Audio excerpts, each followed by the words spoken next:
It's like an iceberg.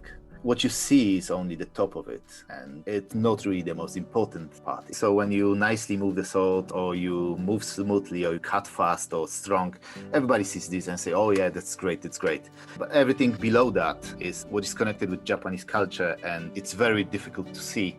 So we a lot of times, if you're not familiar with the Japanese culture, and we're not familiar, we like a Titanic, right? We go to the sea and we see this beautiful iceberg, but what you don't see is something under it. So you sometimes crash on it. You can actually crash very easily when you don't see what's coming from under the surface. When you get bored with the Iaido and you don't want to do it anymore because you may be involved too much in organization and you just overloaded with work, connected with budo, find other people that you really like to be around. Stick to them, to not quit, because it will become better. Hey guys, welcome to another episode of the Tokuskai Inside Look podcast. Today we're speaking with Łukasz Machura from Zawiercie, Poland. Lukasz has been training for over 16 years, during which time he's still pretty incompetent in budo. Come on, Lukasz, you're a cool guy, but you need to give me something to work with. Anyways, Lukasz holds the rank of Lukasz Iaido and Jodo. In this wide-ranging conversation, we talk about sources of motivation for practice, the three key figures that have made a significant influence on Lukasz's Iaido and Jodo life, and the concepts and work that often lay hidden below the surface of these budo arts that we practice. In the end, it's all about the people, and Lukasz reminds us through this interview to treasure the moments we have with them. So, without further ado, here's Łukasz Machura. Hi, my name is Łukasz Machura, and I'm living in Poland. I'm coming from Poland. I'm doing Iaido and Jodo for a little bit more than 16 years now. It all started from the lack of any other sports perspective at my second year when I was studying physics. Before that, I had absolutely no drive whatsoever to do martial arts. I was just interested in playing basketball and riding a bike, and that's it. That's all I wanted to do, and of course, study and girls. And at one point in time, my friend George, whose Polish name is Grzesiek, asked me whether I would like to come over and see what they do at Aikido classes in Katowice. It was in '98, last century or even last millennium. And I said, yeah, why not? I give it a try. I will see what's going on. And actually, I really liked it. I really liked the classes. It was very intense, very, very dynamic. And that's how it started. I just got into very, very fast and very deep. And then I spent 6 years doing Aikido. Some of the time, of course, with my friends in Poland and then later in Germany. That's how it started with budo altogether.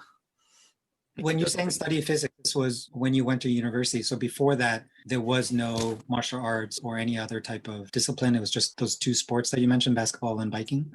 Yeah, that's it. I mean, bikes was just, I had a bike, so I ride a bike. I rode a bike here and there. And basketball was, I'm not saying serious, but I spent a lot of time either playing outside, on a court, or doing this at university the first year. It wasn't super serious and it wasn't big basketball team or anything like this. I was just playing basketball. No martial art whatsoever, nothing. We know martial arts takes up a lot of time for a person, a lot of attention. So if you weren't doing martial arts, basketball would have been the other thing. Any other interests that you're spending your time on? Good question. Well, that was my second or third year at the university. And at that time, I was already pretty serious with physics. I knew at that time that I want to study it a little bit more than just doing, master thesis. I always wanted to extend it a little bit further. And so it took me, physics took me a lot of time, especially doing stuff with my later supervisor. And basketball, it was just this kind of activity, physical activity that I like to do. And that's why I spent a lot of time doing this. It was nothing too deep, to be honest. Nothing that took me, say, like 4 or 5 hours a day. Absolutely not. It was like maybe 2-3 times a week, 2 hours. That's it. Okay. So you're saying you like to do these physical activities. Have you ever done any, before going to university, did you do any other type of training, or was it more of just you're naturally physical, you like to get into stuff? Rather the second thing.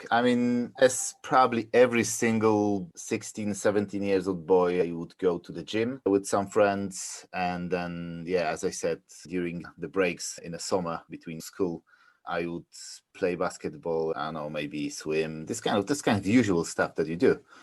nothing too serious. Only, hey, let's go and do it. Okay. So when you started Aikido, when someone looks at you, they'll be like, well, some people don't have very much coordination. They were just interested. Other people's are more like athletes that are able to pick up on some of these movements, understand their body a little more. You're more on that latter side? I mean, playing basketball requires a lot of coordination, both with your feet and hands. I mean, to be honest, it's like you have to be aware of what you're doing.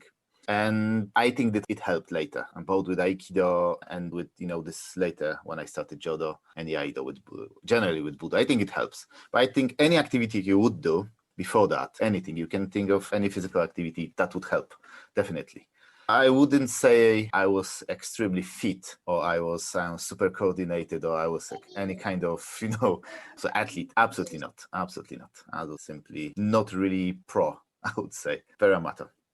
So when you first were told of Aikido, your friend, could you talk about what were you thinking at the time when he first said it? Were you like, I've heard of Aikido, I think this is it, let me try it, or I have no idea what that is? And then when you went to that first class, what was that like? I mean, Fred, I never had anything special about Aikido except watching a few movies with Steven Seagal. I mean, you hear from friends or people that knew a little bit more about this, that this is Aikido, what he's supposed to be showing in these movies, like Nico, this kind of stuff. And I had absolutely no idea what that is. But when I first saw all these people, making all these flips and flops and rolling here and there, I said, wow, amazing. And they can do it for 2 hours almost in a row constantly and nothing happened to them, even if they went off the mats and did it on a wooden floor and they still do it. I said, wow, that's pretty something. And I said, I want to try. Why not? I tried, I saw this, and actually it turned out to be extremely difficult at the very beginning because everything new, which is new, completely new, is difficult. And somehow I wanted to, I won't say master, I wanted to be the part of the group. It was a really cool group that was. Learn a little bit how to do these difficult things that everybody was doing in a dojo when I was the first time or the second time. Where was this in terms of your experience in that practice? When was this transition from Poland to Germany, and what was the reason for that change? So that was, I spent 4 years doing Aikido. So it was the last 3 years of my university study and the first year of PhD when I started this in Katowice at the University of Silesia.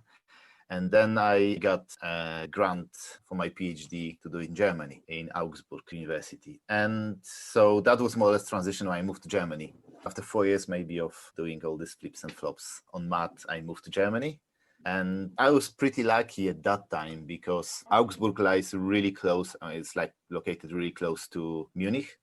And in Munich, that was the place where the main teacher for Germany and then later main teacher for Poland was located at. It was maybe like 1 hour train trip, so 70 maybe kilometers to get to the dojo of Hiromichi Nagano Sensei. So I was really lucky actually that was Augsburg. And when I actually moved where I moved to finish my PhD, I was pretty happy to do it. So more or less at that time. What did that mean in terms of your practice? When you made that move, you had to first contact that dojo or that sensei and then find a way to continue your training with him? I knew this sensei because he already visited Poland for few seminars already. He visited Poland. So I knew him and I knew some people that were already training in that dojo in Munich. So when I appeared there, I was already introduced by my teacher from Poland that I will be there, I will join these classes, and if everything was set up for me so well in advance. And I took every single opportunity to go to Munich. So for me, that meant every single Friday I had a deal at my university. I can move at 3:30 directly to the train station, take a train, go to Munich. From Munich, walk like maybe 20 minutes to the dojo. Everything started at 5 or 5:30. I don't really remember now. It was so long ago. And then I took 3 hours classes because there was 2 separate classes, but I was able to join both. Then I slept overnight on a dojo. I woke up in the morning. I cleaned the dojo, including the huge mirrors that was every single Saturday morning was absolutely painful to do.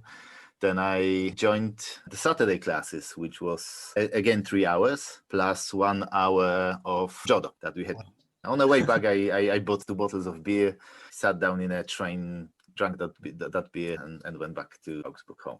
Because in Germany, it's fine. Nobody cares. Especially in Bavaria, beer isn't really an alcohol there. It's like the way of living. And then, and I went back home. So I did it in repetition every single week for maybe 2 years.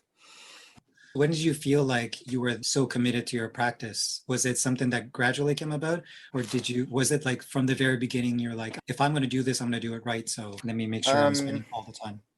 Well, this dedication is pretty easy. I mean, if you enjoy something very much, and it's pretty easy to be dedicated to it. I think so. And as I told you, from maybe first or even second lesson of Aikido, I was very much dedicated to it because I liked it so much. And my best friend at that time at the university, Cherished, was doing it. So we could, join all these classes together. That's why I really like it. And later on, I got to know all the people that were there training with me. And I had so many friends. And we, from time to time, contact, even now, have a contact. So, at the moment, this dojo that I started with, Aikido, a long time ago, is my present dojo that I'm teaching Iaido and Jodo in. Later on, of course, came back to Poland. I started this Iaido Jodo group in this dojo. So this is exactly the same people there, and the same sensei, the same main instructor of Aikido, which is Rafał, and one of my best friends ever. So that's how it happened. It's like a circle of life, really, really in place. Yeah.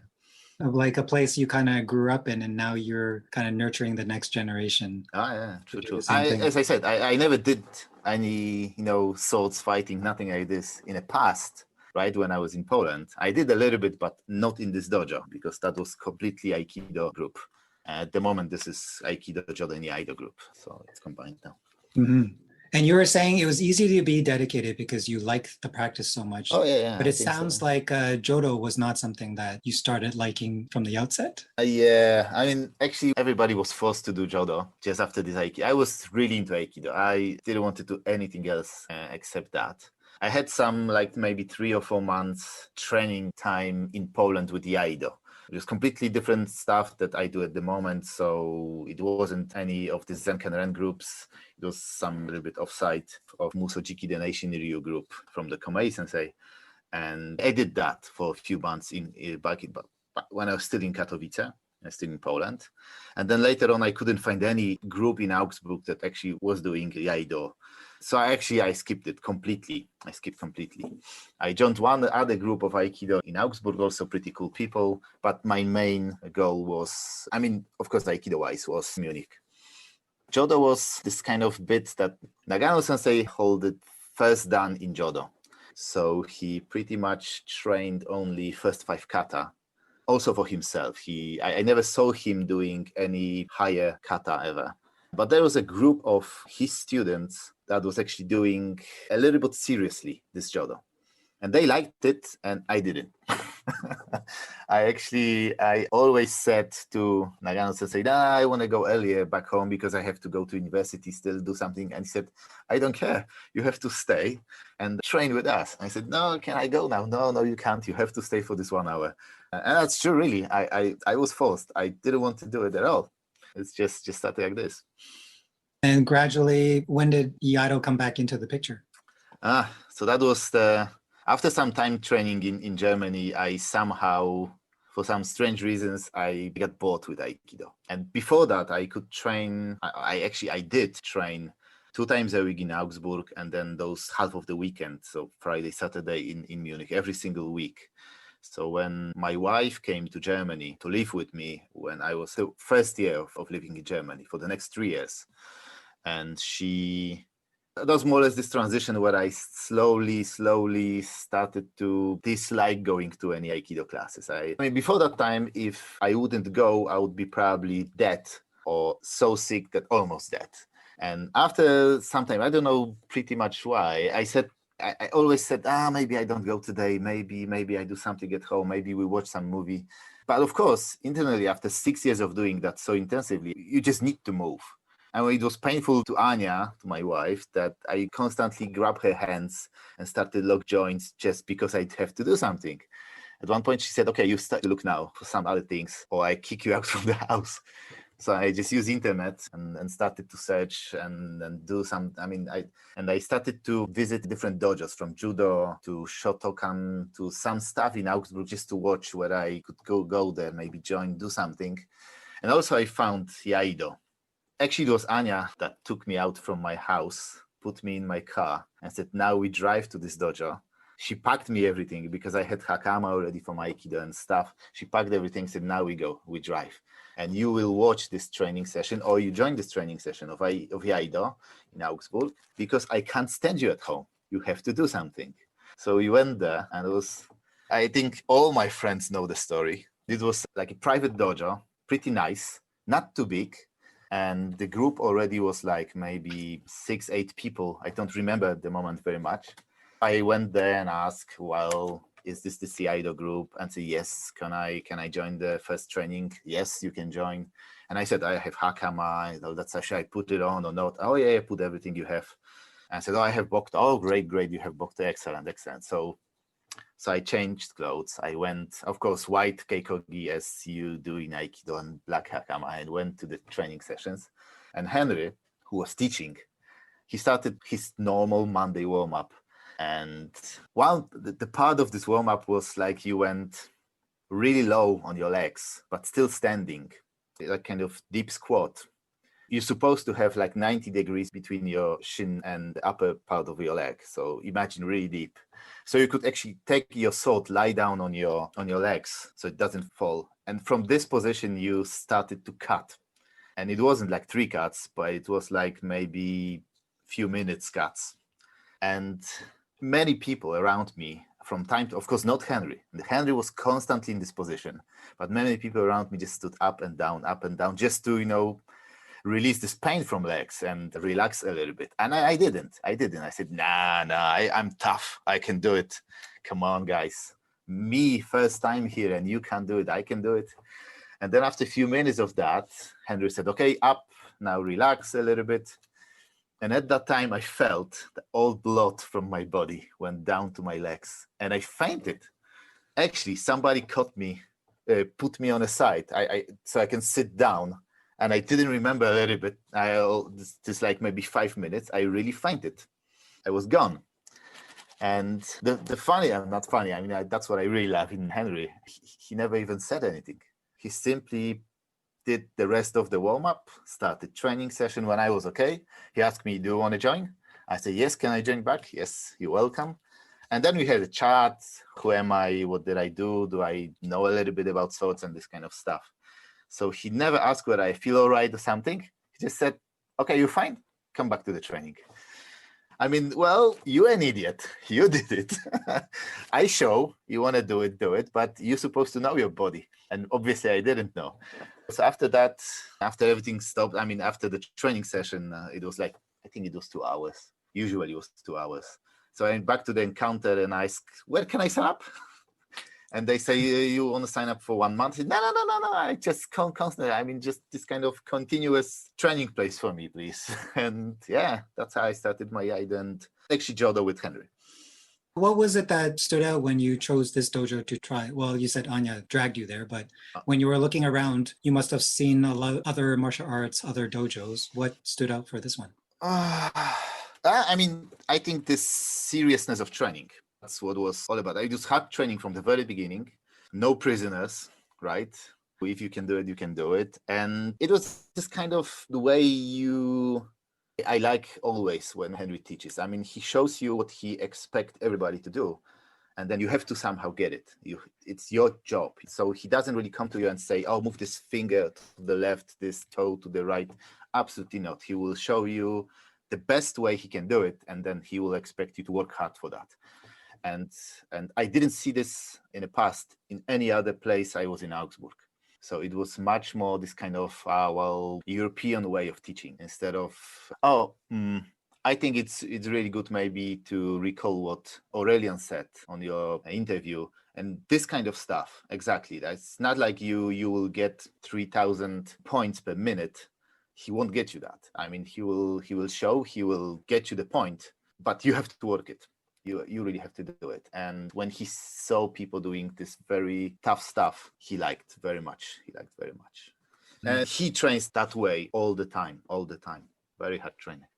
It's so important when you're looking for a dojo, a sensei, that their approach to the practice resonates with how you want to practice as well. So you saw that in Henry Sensei. What about other people in the dojo? Usually when you start something and you start being a part of this community or this family, has been mentioned on this podcast many times. Do you remember anyone else at the outset that really were like, hey, Lukasz, yeah, you're a cool guy, let's join, and made you feel welcome? And Oh yeah, absolutely. I mean, I was around few dojos for training from time to time here and there because of work or something like that. I never, in the 16 years, I never found any dojo connected with Iaido and Jodo that wasn't that what you just said. They were always friendly, always. And this was no different. There are really cool people from really young, like younger than me. I think the youngest at that time was like kind of young guy, was 16 years old. And the oldest was about 50 easily. And they all behave like people that knew me for months. So absolutely no barriers, no distance. So really cool, really, really easygoing people. And I think because every month on the first Friday of the month, we had going out and eat out together in the restaurants. Usually that was kind of, Japanese sushi place or this kind of stuff. And Henry usually prepared a theoretical lesson, like theory of budo, or theory of Iaido, of sort for that time. And that also bind the group very nicely. And I think I was happy because that was like, I think the same week that I joined was the first time for me. And like immediate jump into the group. Really, really nice. No barriers, absolutely not. I'm sure that experience is mirrored by pretty much everyone else. Yeah, starting this, they have that feeling. So it's always great to be reminded of what it was like when you first started. When you start martial arts like this, most of your initial exposure to this art is just within your local dojo. When did your perspective of this community expand beyond just that one place that you practiced into like a national group or international groups? So that would be connected with seminars. So at the very beginning, I mean, our group wasn't that much into taikais or any tournaments. Or I would say we weren't really interested in it because of Henry. Henry was not so interested in this. So we joined seminars here and there, and that was probably my first touch, get into a little broader community. And I was extremely happy to join. That was 2004 when I could join seminar in Villingen, Schwenningen. And it was at that time usually run by Ishido Shizufumi Sensei. And we were very happy. I didn't know that at that time because it was after maybe 3 or 4 months I actually did the Iaido. I was absolutely newbie in this. There was also Namitome Sensei who joined that seminar. So that was 4 days, 2 days of Jodo, 2 days of Iaido. And the Jodo was run by Namitome Sensei, who is absolutely a legend in Japan for Jodo. And the Iaido part was led by Ishido Sensei, who is also a legend in Iaido in Japan. So I was super lucky to have both of these excellent, not just teachers, but I would say true budokas that I met and I saw for the first time. That was something huge. And this seminar was attended by many, many people. I mean, the groups there and people that I'm training with until this day. So when we meet in Europe on events, Europeans or whatever, you meet the same people that I trained when I was EQ. I wasn't EQ at the time even. So it was just Łukasz wearing white keikogi and black hakama at that time. And I met these people and I trained with them until now. So there's also many teachers that at the moment are 7th dan Kyoshis, and they were 5th dans at that time. So I am 5th dan now, and they were 5th dans at that time, teaching me in this, lowest group in Villingen, Schwenningen. Amazing experience, I must say. Was that something you've experienced before when you were doing Aikido or any other? Oh, yes. I also visited joined some big seminars run by Japanese teachers. And the cool thing is, every single one you knew. This is the same in Iaido, in Jodo. When you saw for the first time, they all different. They all would say, "Well, this is Aikido. This is how you're supposed to do it." And you see them, and they move differently. They have different, tastes of that stuff.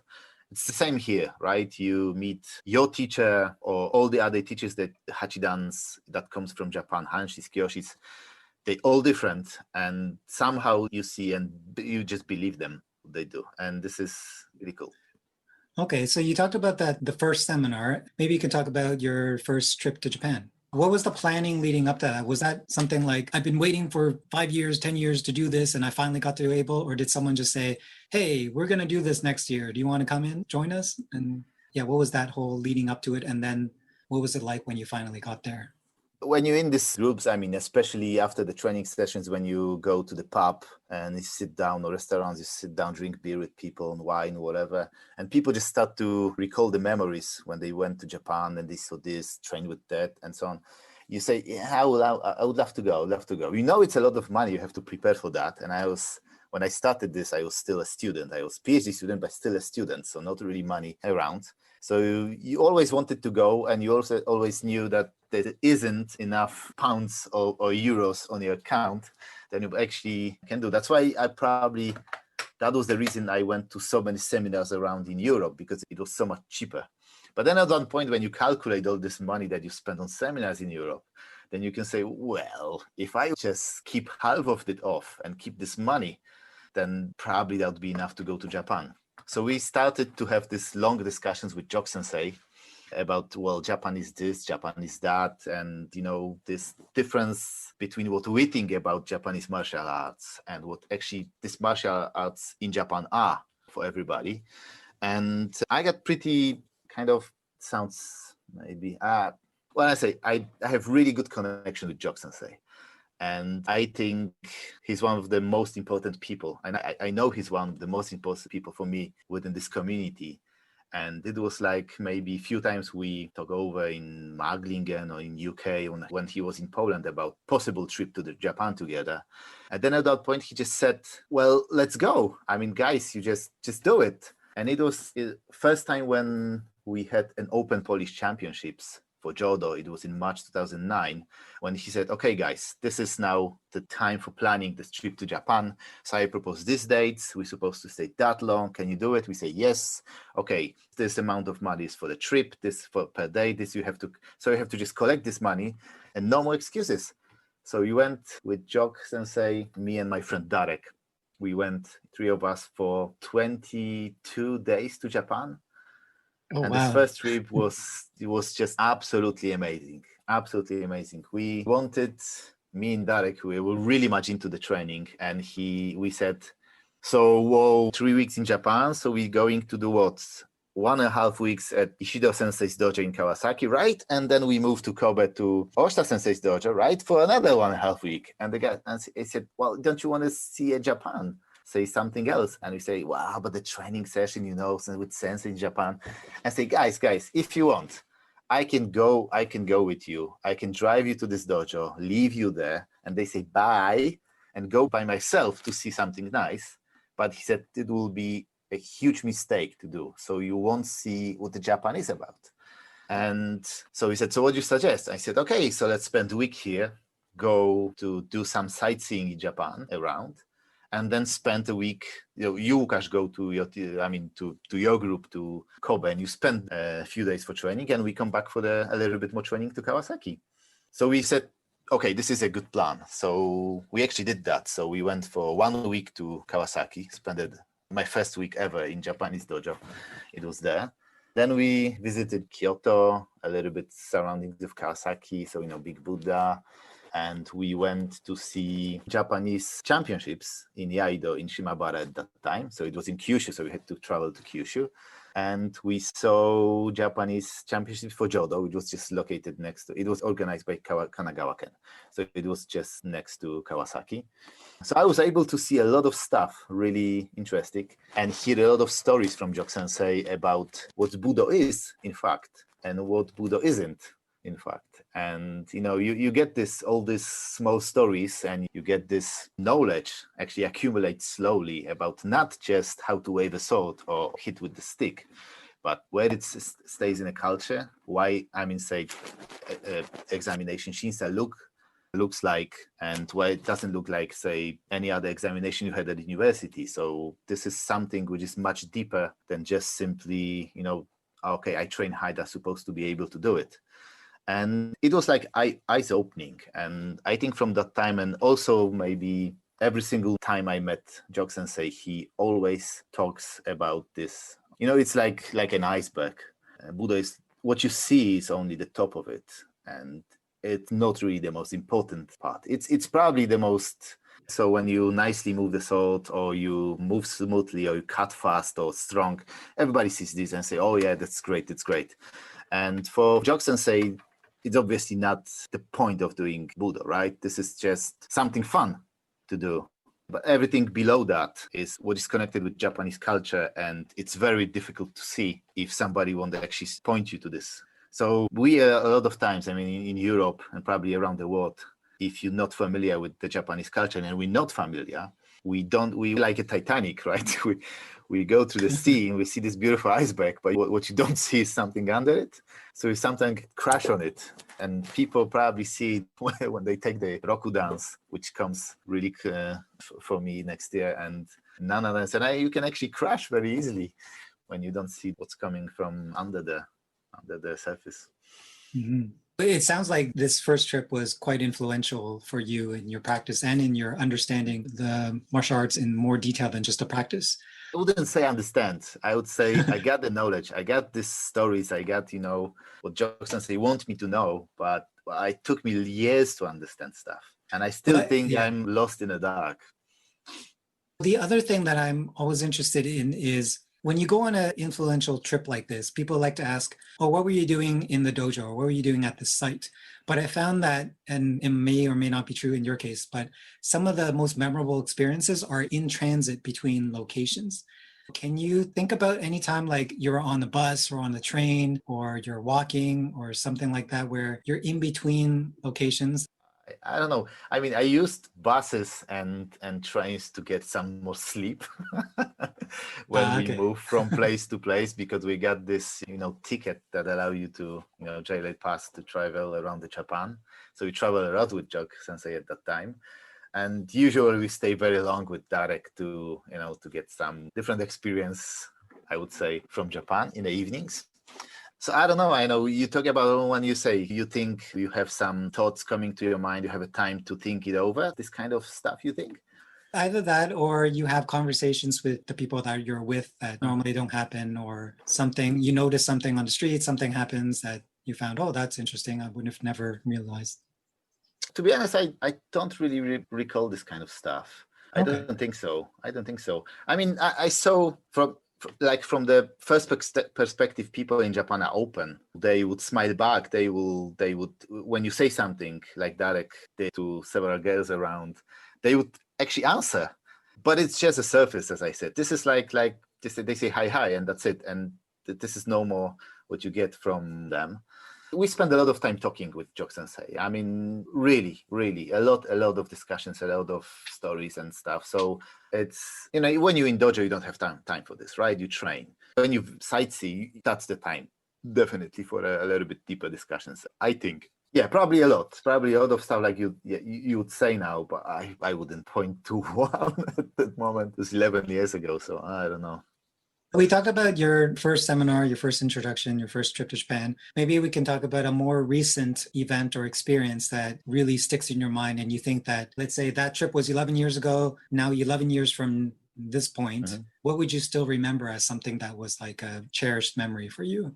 Well, I wouldn't call it good time. I would call it extremely hard thing to do, but maybe something that was necessary to me to understand how things work inside Europe. Everybody who's doing Iaido and Jodo, I think absolutely everybody, is this thing that we do is just hobby. So you only have really, really small amount of time that we actually can locate to go to the training sessions and spend on it.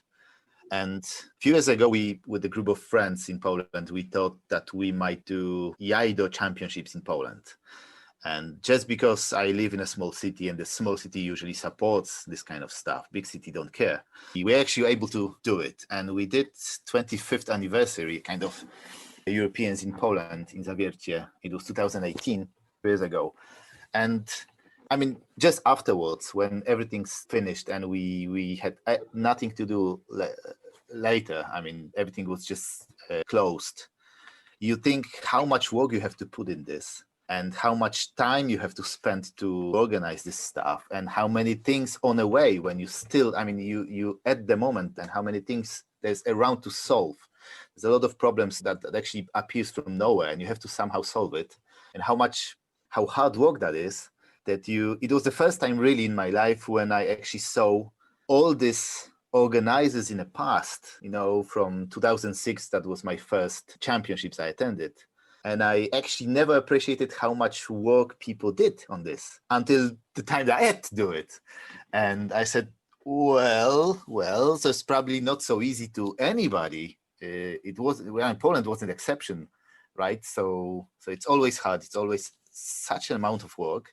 I think it was eye-opening that, this training there, or championship itself, or examinations at the end, this is just outcome. All these preparations and work you have to do in advance, that's really something. So from that time, I really see how people work. And even though people do mistakes, because everybody do mistakes, I try not to see it. I don't care if something goes wrong. It's just, you just don't have influence on everything you do. And sometimes things just happen. And so, that was probably the eye-opening, all this preparation we did for the Iaido championships. From that time, I really appreciate all the hard work done by people before us and then after us now. I think this is also kind of like a recent thing, I would say, yeah.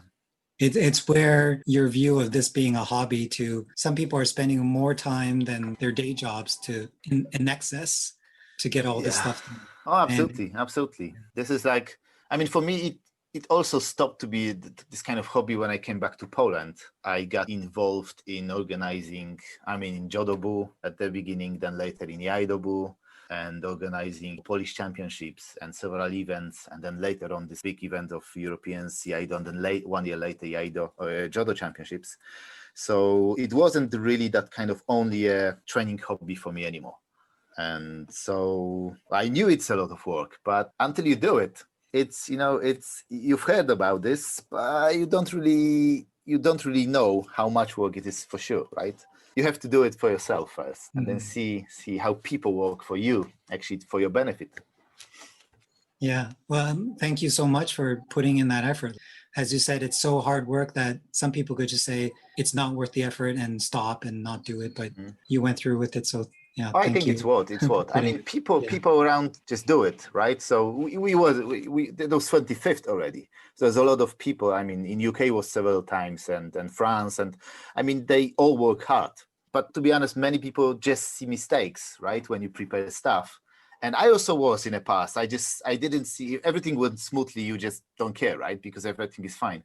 You see one mistake, say, that's bad. They're supposed to do it better. But at the moment I know, well, sometimes you can't. Sometimes you can't. They would if they could, but well, you just have to let it go. That's a great message. So we've talked about a couple of people that were significant influences for you, Henry Sensei when you first started and Jock Sensei. Is there another person that you want to mention that? There is a huge group of people that, of course, that influenced me. There's a lot of people in Europe that I love to watch when they do Iaido, when they do Jodo, and you became very jealous of what they can, right? What they have achieved after 1 year of training, and you still can't do it, and they do it, and they do something beautifully. So, I use this opportunity when I see them to steal some techniques from them and so on. So, all these people that, there's so many people doing beautiful Iaido and Jodo in Europe, and in Japan, there's even more. And they all have a lot of influence on what I do in Iaido. And even people that they don't know me and I never met them in person, but I saw, say, Hakone Taikai presentations from high-level teachers, and I said, wow, I would love to do this. But I think among everybody else in Europe, I think Andy Watson would be this kind of, I would say the third person with Henry and Jock Sensei. I would say it's actually the same level of influence for me. Absolutely.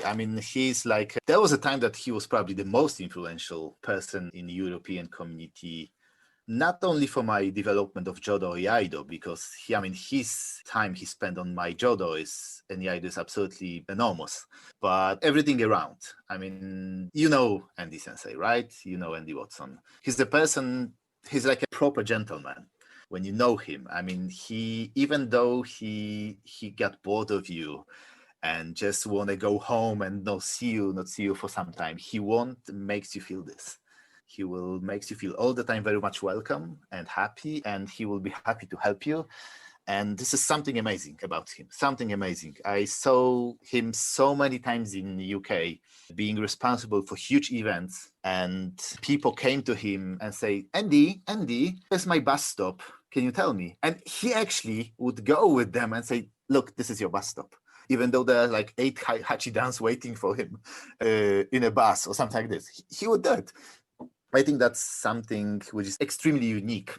And I'm really happy being his friend and being around and learning so much from him. Not only budo wise, not only this kind of how to cut with the sword, but this what maybe Jock Sensei said. This below the surface of the level that you can actually see. This is something which makes European. I would say he makes European community for Iaido and Jodo much nicer. He's extremely influential for many people, including me. I could definitely see that as well, even in the small amount of interactions. It's something that you can't teach to people. You have some people who are natural at it, and then everyone else, you watch that type of character and you're like, I hope I can live up to that kind of standard for myself. And yeah, that's how you make agree. people better. Absolutely. Yeah, he won't tell you, well, be good or behave or something. He will just do it. And then you stand on the side and say, damn, of course, he's right. You're supposed to be like this, right? And you're supposed to make people feel important all the time, even if they're not important. They're just part of the seminar. One of the 150 people, he will make you feel very important because he will do something for you. And he also never forgets when people work for him. He will never forget this. And he always, say thank you and so on. Amazing guy. I was so lucky. Meeting Jock Sensei on one of the seminars. Coming to this Henry Sensei's dojo and fainted. So we can still have, really extremely nice relation. This friendship between me and Henry is still there. He's still my teacher. And after so many years, he could kick me off the group so many times. And Jock Sensei was the person who actually brought Andy in 2008 to Poland. And that's because he saw probably that Andy Sensei would be the person who can contribute so much. And that started the whole relation with Andy. Amazing things, amazing people, I must say. Well, and one way to really honor these people's contributions is to contribute yourself. And that's partly what these interviews are for, is to help showcase and try to motivate this next generation. You are going to have to be taking on some of these responsibilities. So in order to wrap up this interview, just to allow people to get to know you in different ways, I'm going to ask you some quick questions and you can answer as long or short as you want. Okay. So let's start with a simple one. What budo-related item have you purchased for less than $100 that you love or use often? Okay, so that would be tenugui, because everybody who knows me know I sweat a lot. So I usually carry one tenugui with me, and this is definitely, it's not really, it's maybe Japan-oriented stuff and budo-oriented because we wipe a lot during the sessions. So I usually carry this with me all the time, anywhere I go. Even when I wear proper suit and stuff, I have tenugui with me to help me deal with my sweat. How did you choose the one that you're using right now? It has Darth Vader on it. Okay. That's nice. The best ever. Yeah. Okay. If you could meet one sensei or practitioner you've never met before and have a day-long conversation, regardless of language barrier, who would that be and why? Oh, that would be definitely Haruna Matsuo Sensei, who is the teacher of Henry, original teacher of Henry. The present teacher is, of course, Oshita Sensei, but the original teacher of Henry was Haruna Matsuo Sensei. I never get to meet him. He passed away in 2002. I had no chance to meet him because I started 2 years later. But anybody I asked about him, everybody said that was the best Eishin Ryu they ever saw in their lives. And just because of this one point, to see him in person doing ukenagashi, he was very famous of it. That would be excellent. And of course, talk about stuff like Iaido and his way of seeing this. Because I don't know whether you know, he started Iaido when he was 40-something, 47, I guess. after a long time doing good kendo, and he went to 8 dan. He was able to get to 8 dan in Iaido. Absolutely amazing story. Yeah, I saw that in an interview somewhere. That's crazy. Something amazing. Yeah, true. Yeah. So we talked about how when you organized that championship, that you changed your view on how organizers do things and the amount of work that they put in. Is there anything else in the last few years that you've changed your mind on in terms of your practice or in terms of how you see these arts? One thing which actually comes from, if you do one thing, it can be budo, it can be whatever you want. You learn after a time, you learn patience. I mean, at the beginning, you want to learn everything right away. I mean, I want this, I want that. I want to move like Ishido Sensei. And it's impossible. It's absolutely impossible to do. And then after the time you learn, you see one technique and say, wow, how is this guy doing or this girl doing this movement? So you start to, if you have video, you're lucky, you start to copy it and repeat and repeat and repeat. And you just know, if you're patient enough, it will come. So all you have to do, and that comes from the teachings of Henry always, training is enough. It's enough to repeat. Of course, properly. If you do it, silly, you probably never get this. But it's enough to train. And many times you hear from people that start this or just on a side don't really see everything. People would say, oh, wow, this guy is so talented. That's why he's winning. He's so good. His technique is so brilliant. But I know a lot of talented people, and some of them are gone already, and some of them are already less precise, than people that actually wasn't that talented at the beginning, but they stayed and they trained a lot. So I think hard training is way over of a simple talent. Talent is good for the start. It's not enough to stay. And the last thing which actually comes a few years ago is don't only look for your teacher. I know it's the main source of knowledge and this is supposed to be always number one, but there's a lot of people doing things differently, and they could be teachers, they could be students, whatever. And it's not, that means they wrong.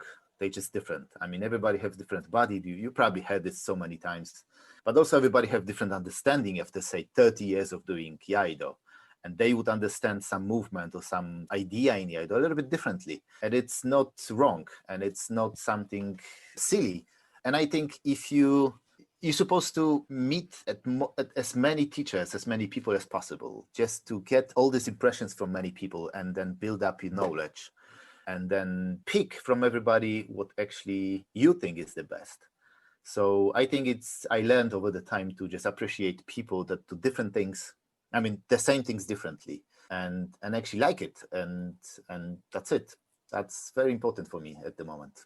We're happy, to be honest, having Zen Ken Ren, because before that, right, if you come back in time 100 years, you had your own dojo, your own teacher, and that's it. For all your life, the whole life, you just have one teachings, right? In theory, of course. But at the moment, you're exposed to so many excellent teachers and excellent players around, excellent Iaidoka and Jodoka, that you can use all the knowledge which is around you to build up for you. Mm-hmm. And I'm sure as an educator yourself, you could see that some students need to hear different things in order to pick up some concept or whatever. So absolutely not. They just have to listen to me. Come on. Yeah.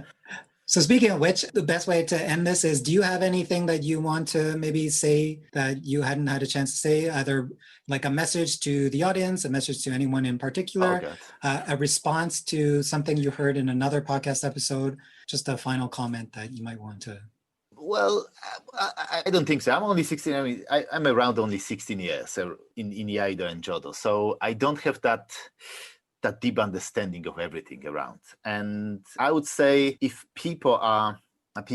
friends around, able to get through some difficult point in times when we train, right? When you you just bored with the Iaido and you don't want to do it anymore because you may be involved too much in organization and you just overloaded with work, connected with budo, then find other people that you really like to be around. Stick to them. I did it in the past. I had really bad time with Iaido and Jodo, but I had all these friends, especially in Shinkansen dojo, and that's a really private joke. Everybody knows what that is. And they actually helped me get through. And I think it's very important to not quit, because it will become better. And actually, over the years, will become again worse and better and worse and better. and I think it's very important to stay, to try as long as possible to stay, at any cost. I can't think of a better way to wrap this up. I really enjoyed this conversation. Thank you so much for taking this time out of your busy schedule. Thank you very much for doing this. It's pretty interesting to listen to your friends and see them differently. Definitely. Have a great day, and I'll see you in the next Japanese class. Absolutely. Thank you for your time. Have a good night. Bye-bye. Bye. Hey guys, I hope you enjoyed that episode because we have a lot more exciting conversations to share as we explore the world of the traditional Japanese martial arts. The Inside Look podcast is available on most common podcasting platforms and on YouTube. Remember to subscribe to not miss out on new interviews as they are posted. We're always looking for feedback to improve, so please write us a review or drop us a line at podcast@tokushikai.ca or on Facebook and Instagram at tokushikai.canada. Until next time, thanks for listening. This is how you would begin. My name is Łukasz Machura. I was from this city. I really wanted to do martial arts, but my parents didn't want me to get into some kind of fighting. And then when I started, my friend George introduced me to blah, blah, blah. Use that kind of... That was actually my friend's, George. It's his Polish name of George is Grzesiek. Yeah, absolutely. Wow. Absolutely. That's very true. How did you know? Do you know George? I'm in your head. I've been talking to George. That's really cool.